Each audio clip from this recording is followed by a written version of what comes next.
If you didn't know any better, you'd think Rolex has a new motto.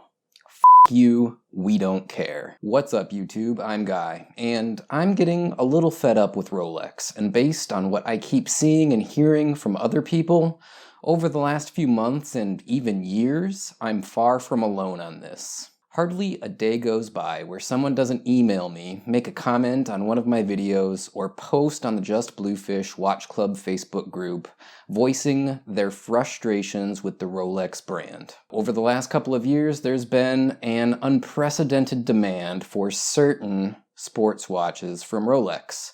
The demand for these watches such as the Daytona, GMT Master 2, Sea Dweller, and some others, far outreaches the supply of available watches.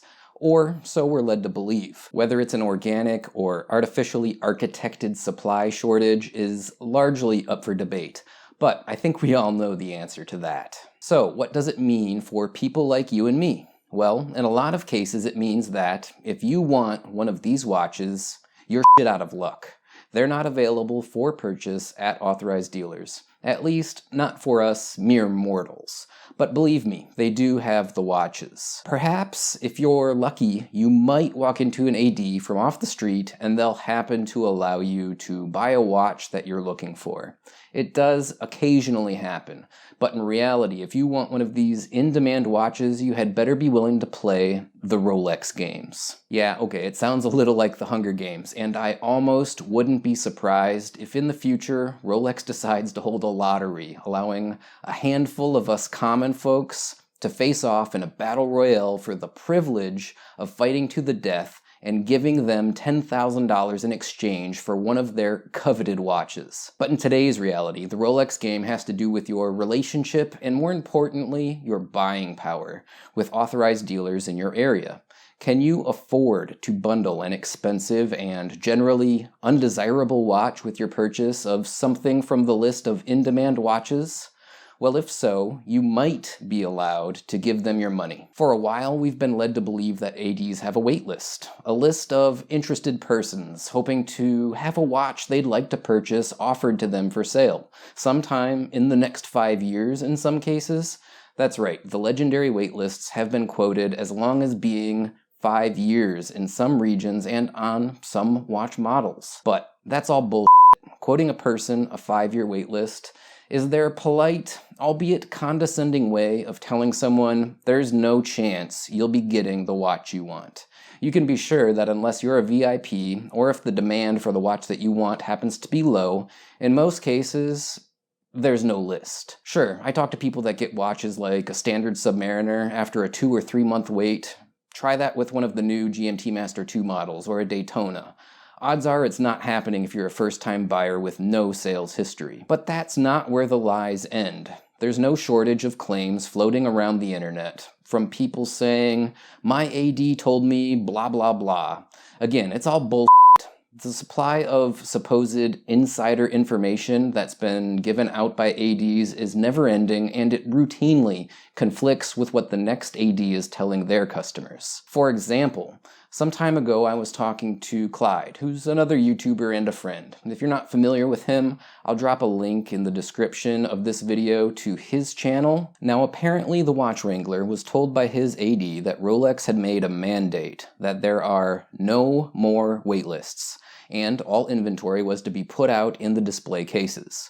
Well, I went and I relayed this to my local authorized dealer and asked what he was instructed to do. I was told that it's 100% false. Rolex actually tells him hold back inventory and only sell to reliable local customers. Now, my AD is telling me the truth, at least in so much as that this is how he handles his inventory. Whether or not Rolex condones this behavior, I can't be certain, but the AD on occasion has gone into the back room and brought out those hot, hard-to-find models like the Pepsi GMT Master 2 and the Daytona for me to look at. Of course, I wasn't allowed to buy them. I did ask. In fact, they are held for the VIP customers, of which I am not one.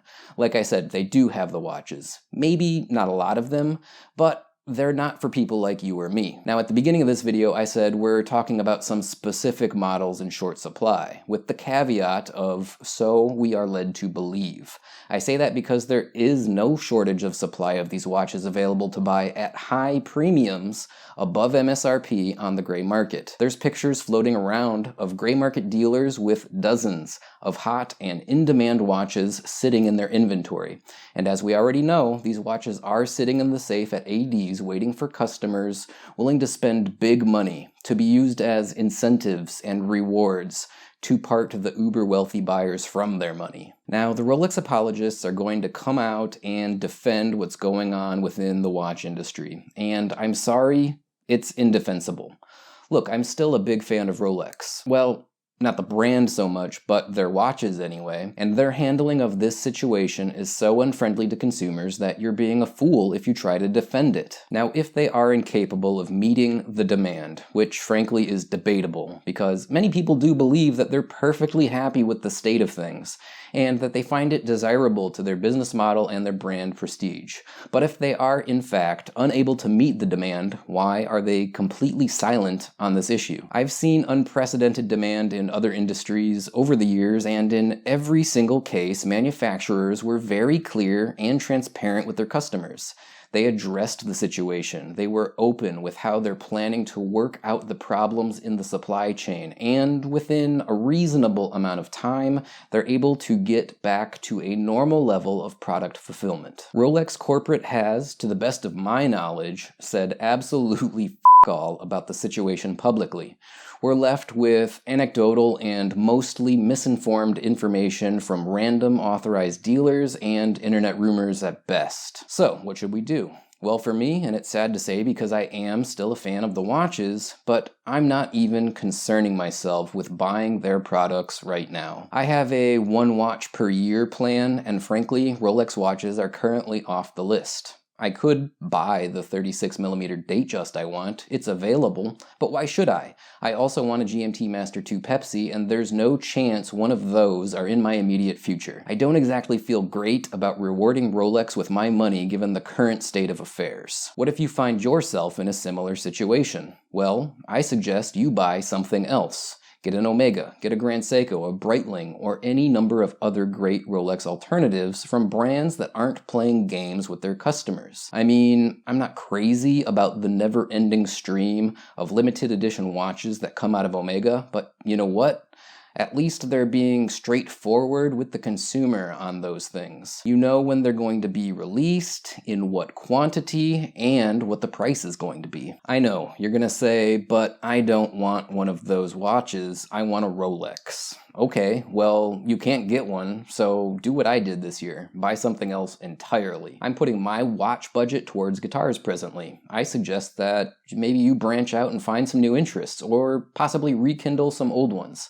Put that money into savings or towards retirement, take a vacation, or whatever else might make you happy, but continuing to be abused by the Rolex brand and its network of crony ADs has started to lose its appeal to me. Rolex does make some really cool watches. It's largely why they're so successful. They are still some of my favorites, but as a watch enthusiast, I am growing more and more disappointed with them. It certainly seems like Rolex no longer wants to be the brand they used to be. Rolex used to make watches, and dare I say tools, meant for professionals, from the ocean to the racetrack to the boardroom. They went from being a brand and aspirational product that a person could buy for themselves as a reward, or perhaps to commemorate an occasion, to a brand that no longer wants to be the hallmark of what every single man or woman can attain if they put in the work and effort to reach the milestones of success. Now I'm not sure what they are. Expensive jewelry, perhaps? Status symbols meant for celebrities and wealthy, elite society types, maybe? Certainly it's a mass-produced, non-artisan level luxury product trying its hardest to punch way outside of its weight class. Whatever they become, it's pretty clear. Unless you're important, Rolex doesn't want your business. Alright guys, well that's gonna do it for today's watch rant. Thanks for tuning in, as always, and thanks for checking out the video. I hope you enjoyed it. Check the description of this and every video I do with a list of ways that you can help and support the channel. First, please follow me on my social media accounts, be it Facebook, Twitter, or Instagram. There's also a link to Patreon, and I could always use more help and support over there. If you enjoy my channel and you can make a small donation, that would be fantastic. And a big thanks to the guys that have been over on Patreon helping and supporting me. Finally, there's a link to Amazon with my affiliate link. If you want to help me out financially, you can do that simply by shopping on Amazon. If you want to buy something that I've reviewed, or anything else for that matter, just click my Amazon affiliate link before you do your shopping, and I get a small commission. Those commissions are small, but they do add up, and they definitely help a lot. So a big thanks to everyone that's been using my Amazon affiliate link. Well, that's going to wrap this one up for today, so until the next one, I'll sign off and say bye now.